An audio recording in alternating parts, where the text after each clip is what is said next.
Good morning. I'm continuing with my series on the World Championship match between Ding Liren and Jan Nepomniachtchi. Ding equalised in the last game, and now Jan Nepomniachtchi has the white pieces.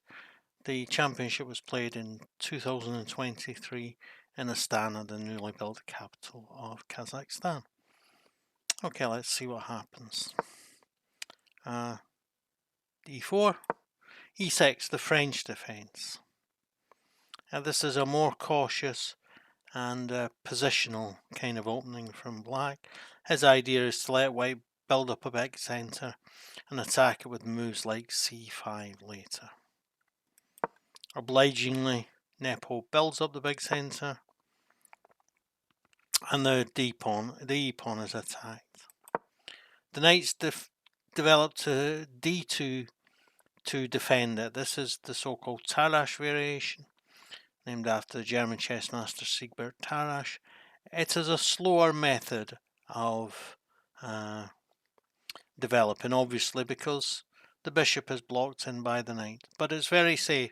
One of the main advantages is that often the knight is played to c3, and the knight on c3 can be pinned immediately by the bishop on b4.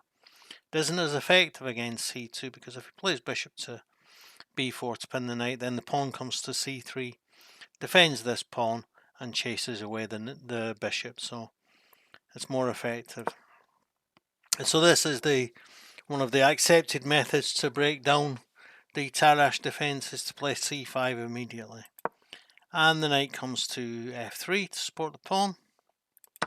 And what we find is that the whole centre is quickly dissolved by both sides. And yeah. So, normal development so far. Knight comes c6 and it's taken. And the pawn, and this pawn structure is a little bit weaker for black, and this bishop might have more chances of developing. This so-called French bishop, which is closed in immediately by black's first move e6, restrains the possibilities for this bishop immediately. That's why chess players talk about the French bishop.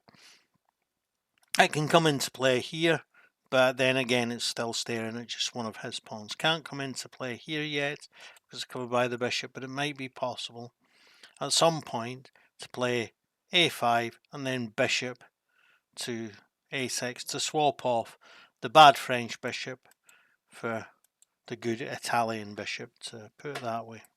Anyway, both sides castle, and the queen comes to e2 to make it less attractive, this proposition of swapping off the good for bad bishop. So the bishop comes to b7, and I suggest that I accept that it's going to be a bad bishop for some time. The bishop retreats. Yeah, he has possibilities of creating a battery against the h7 pawn. Queen comes to e7 to complete development. Sorry, wrong button. And the queen comes to e4, threatening mate on h7. Obviously, f5 isn't going to work because it would leave the e6 pawn undefended. Leave the e6 pawn undefended to check, so that's not going to work. So the knight retreats to f6 and yeah, defends the h7 pawn and attacks the queen. Queen comes to h4, where it still attacks the h7 pawn. From here it might be possible to play knight to g5 and then take the knight, and then you're threatening mate straight away. But the pawn comes to c5, and now the bishop is a bit more unleashed. Bishop comes to f4 to attack the queen. Great. Queen comes to b6, and the knight comes to e5. This stops the queen from using this square for an attack on the b2 pawn. Notice that this pawn is left undefended. Why? Because if black takes the pawn with the queen, then one of the rooks comes to, probably this rook, comes to b1, threatens the queen and the rook behind it. So he's not going to take that pawn. So rook comes to d file, and the rook comes to the A file. Again, it doesn't, the E file, doesn't make any difference. The same applies if he takes this pawn. It's still the same. Okay, he gets a couple more pawns for this, but then this bishop and this pawn will be threatened at the end of it all. So the pawn is played to G6 to put an end to this battery. And the bishop comes to G5 to threaten the knight, threatening to play bishop takes and then queen takes and win a piece. Got to stop pressing that button. So the rook comes to D4, threatens the queen. Queen retreats to H3. I think if he comes to G3, then the knight will come to H5, attack the queen and attack the bishop. So he comes to H3, safer place to retreat. Queen comes to C7, and the pawn comes to B3 to cut out this pawn move. The knight comes to H5, so that now the bishop is threatened,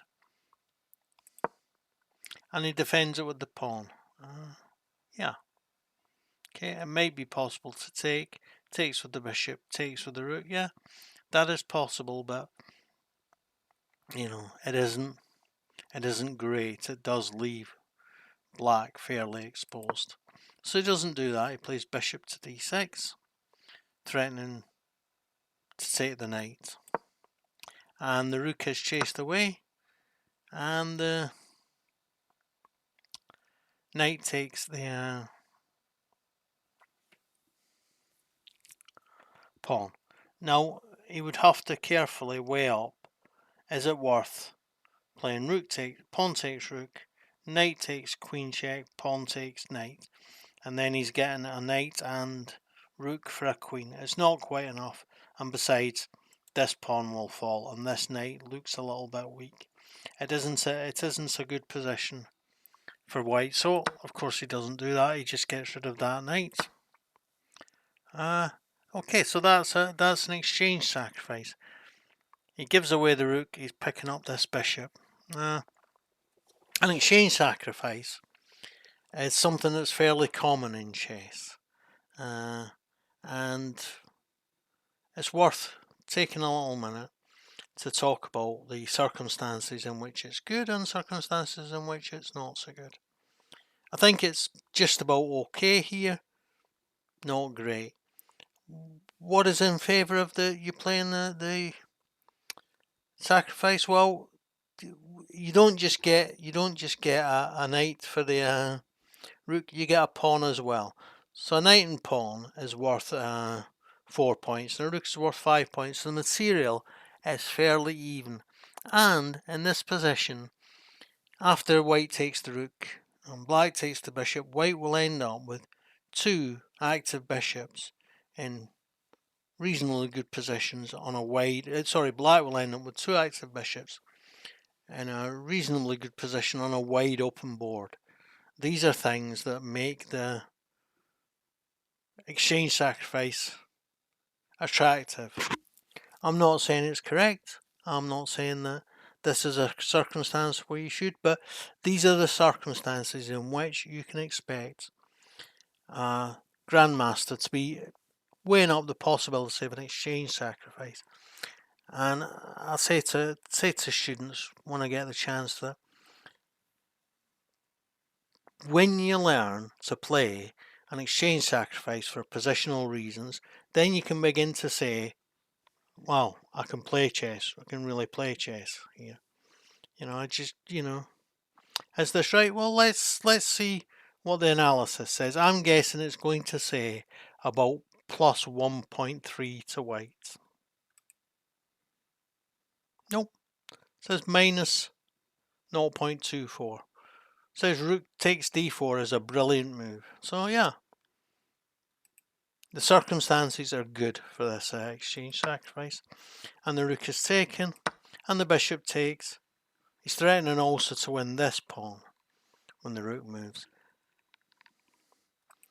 So the rook goes to h4 to threaten this pawn, to make up for the fact that this pawn is threatened. the bishop is threatened, so it's a very kind of tactical thing here. And the bishop comes c4, excellent decision to get rid of the two bishops and play in a more pure kind of exchange up position. And he takes with the rook, and the rook comes to defend the bishop. It was attacked twice, and the rook goes back to attack the pawn. Forget about that pawn. Queen comes to d6.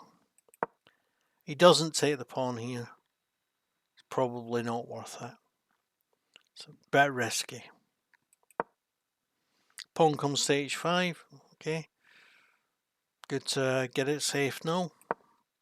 And the pawn comes to b3 to restrict severely this bishop. Bishop comes to f6, of course. And the rook comes to c4 to defend this pawn. Doesn't come here to attack the bishop because of course then the bishop would come here and pin the rook to the queen. So he goes to attack against the white structure, very sensible. White says, okay, that's a pawn, I'll take it. And the rook comes to e2, d2 even, and threatens mate on f2. Well, mate on g2 actually, because it takes with the queen check, king would be forced here, queen would go here, it would be mate. So he has to address that mate threat, and he plays rook to e2. I'm not sure about playing check first. He doesn't do it, so that he doesn't do it probably means that playing the check first isn't such a good idea. But I would be tempted to be playing the check first, I've got to confess. Anyway, white collects a pawn, check, and now he's got some decent attacking threats, not just taking the rook on e2, but that's the biggest threat. So the rook comes out of the way, and the king comes to g7 to to support the rook. And the rooks are doubled up, and Ding takes on c3, but resigns before Nepo takes his next move, because he realizes that he can just play queen takes, and then when the bishop takes, he can play rook takes, pawn on f7 check, and then pick up the pawn on a7, and black's just left with two isolated pawns on the e and g files, and it won't be enough. He won't be able to defend this position. And I think if we look at the analysis, it will confirm what Ding thought. Yeah, plus 4.3. So yeah.